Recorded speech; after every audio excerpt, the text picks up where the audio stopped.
Welcome to Roadmap to Residency. In this video, we are going to walk through high-yield test-taking strategies for questions about HIV and AIDS on Step 2 of the United States Medical Licensing Examination. This is not a lecture on the entire topic. Instead, we are going to focus on how to recognize question patterns, eliminate wrong answers, and pick the best response on exam day. Make sure you have already reviewed the basics in first aid and your question bank. Let us get started. This session covers 3 key areas. First, we will learn to spot high-yield question stems related to HIV testing and diagnosis. Second, we will practice choosing the right antiretroviral regimen and recognizing opportunistic infections. Third, we will master the next best step format for post-exposure prophylaxis scenarios. Before watching, make sure you have reviewed the infectious disease chapters in first aid and your preferred question bank. This video builds on that foundation by teaching you how to apply that knowledge strategically. The first strategy is understanding the HIV testing algorithm, because the boards love to test this.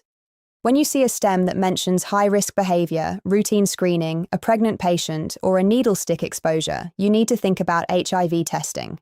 The screening test is a combination antigen-antibody immunoassay, which detects both antibodies and the P24 antigen. If this screening test comes back positive, the next step is always a confirmatory differentiation immunoassay. If the confirmatory test is indeterminate, you then order a nucleic acid amplification test. Know this algorithm cold because you will see it on the exam. Review the testing algorithm chart in your infectious disease section of first aid. Strategy 2 is about recognizing when to start antiretroviral therapy. The current guideline is to start treatment in all patients with confirmed HIV, regardless of their CD4 count. So when you see a newly diagnosed patient in a question stem, the answer is almost always to initiate antiretroviral therapy. However, the boards love to test the exceptions. If a patient presents with an active opportunistic infection, especially cryptococcal meningitis or active tuberculosis, starting antiretrovirals immediately can trigger immune reconstitution inflammatory syndrome. In these cases, you treat the opportunistic infection first and delay antiretrovirals by about 2 weeks. This timing distinction is extremely high yield. Review the treatment initiation guidelines in your board review resources. Let us now go through high-yield stem recognition patterns. For acute HIV infection, look for a flu-like illness occurring 2 to 4 weeks after a high-risk exposure. The stem will describe fever, diffuse rash, pharyngitis, and lymphadenopathy. This is the acute retroviral syndrome. For AIDS-defining illnesses, the key buzzword is a CD4 count below 200. You will see white patches on the tongue suggesting oral candidiasis, ring-enhancing brain lesions suggesting toxoplasmosis, or bilateral ground glass opacities on chest imaging suggesting pneumocystis pneumonia. For post-exposure prophylaxis, the stem will mention a needle stick, a known HIV-positive source, or unprotected sexual contact within 72 hours. These 3 patterns come up repeatedly in question banks, so make sure you can recognize them instantly. Here is our first practice question. Read this carefully. A 26-year-old man presents with fever, sore throat, diffuse maculopapular rash, and cervical lymphadenopathy for 5 days. He reports unprotected sexual contact 3 weeks ago. A rapid antibody test is negative. What is the most appropriate next step in diagnosis? Take a moment to think about this before we go through the answer on the next slide. The key clue is the timing, the symptoms, and that negative rapid antibody test. What does that combination tell you? Let us walk through this answer. Step 1.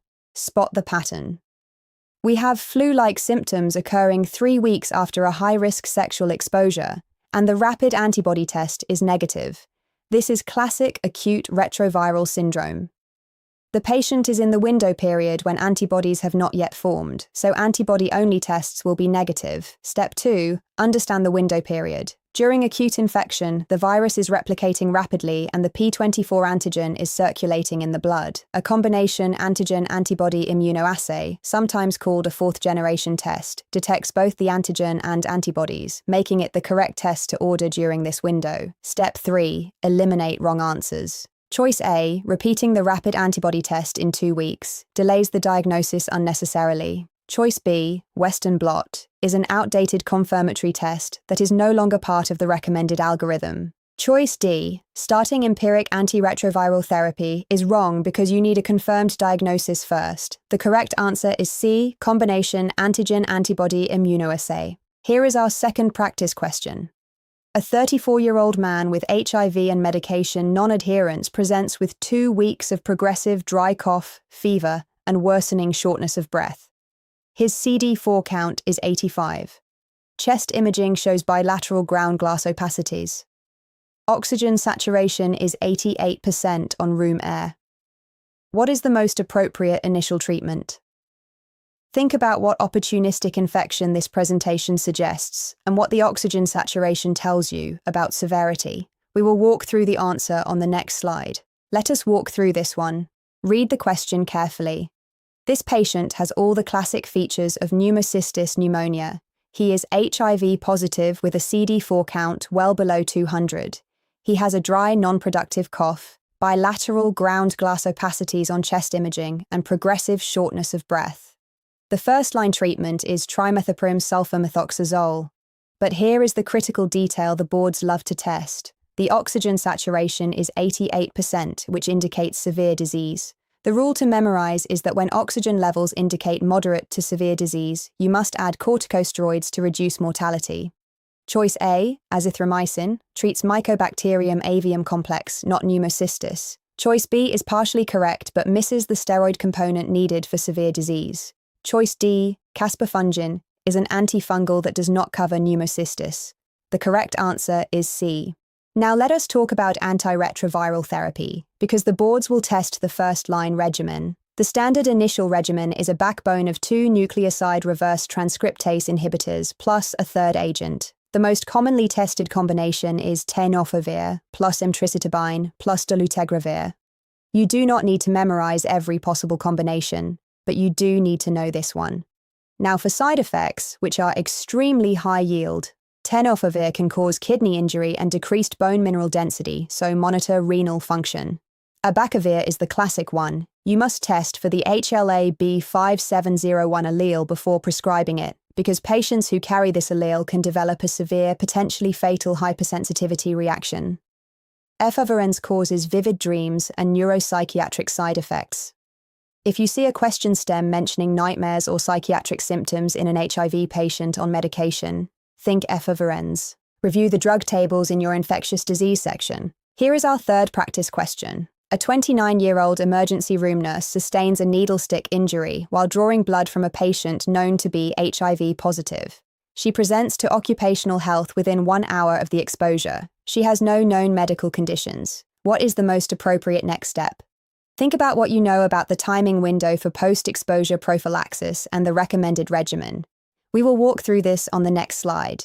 Let us walk through this. Know the protocol. This is a classic occupational exposure scenario. The source patient is known to be HIV positive and the nurse presented within 1 hour, which is well within the 72-hour window. Post-exposure prophylaxis should be started as soon as possible, ideally within hours of exposure. The current recommendation is a 3-drug antiretroviral regimen, typically tenofovir plus emtricitabine plus either dolutegravir or raltegravir, given for a total of 28 days. Now, eliminate the wrong answers. Choice A, reassurance alone, would be negligent for a confirmed high-risk exposure from a known HIV-positive source. Choice B, a 2-drug regimen, is outdated and no longer the standard recommendation. Choice D, a single dose, is insufficient for adequate prophylaxis. The correct answer is C. Remember, the boards may also test pre-exposure prophylaxis, which is tenofovir plus emtricitabine given daily to high-risk individuals to prevent acquisition. Do not confuse pre-exposure and post-exposure prophylaxis on the exam. This is one of the most important test-taking pearls for HIV on the boards. You must memorize the CD4 count thresholds for starting prophylaxis. Below 200, you start trimethoprim sulfamethoxazole to prevent pneumocystis pneumonia. This is the single most tested threshold. Below 100, you add azithromycin for Mycobacterium avium complex prophylaxis. Below 50, the patient is at risk for cytomegalovirus disease and disseminated fungal infections. The exam will present a patient with a specific CD4 count and ask what prophylaxis to initiate. If you know these thresholds, you can answer these questions in seconds. Make a flashcard with these numbers and review them until they are automatic. Check the opportunistic infection prophylaxis tables in your first aid and board review resources for the complete list. To wrap up, here are your key takeaways. First, know the HIV testing algorithm cold. Screening with a combination antigen-antibody immunoassay, then confirmatory differentiation immunoassay, and nucleic acid amplification test if indeterminate. Second, remember that all HIV-positive patients should start antiretroviral therapy, but watch for the immune reconstitution inflammatory syndrome exception with active opportunistic infections. Third, memorize the CD4 thresholds for prophylaxis. And fourth, know the post-exposure prophylaxis protocol, which is a 3-drug regimen within 72 hours for 28 days. For deeper review, go through the HIV and AIDS chapters in First Aid and work through every HIV question in your question bank. Visit roadmaptoresidency.com to connect with expert tutors and residency advisors who can help you build a personalized study plan. If this video helped you, please like and subscribe to our channel for more high-yield board review content. We are rooting for you. Good luck on your exam.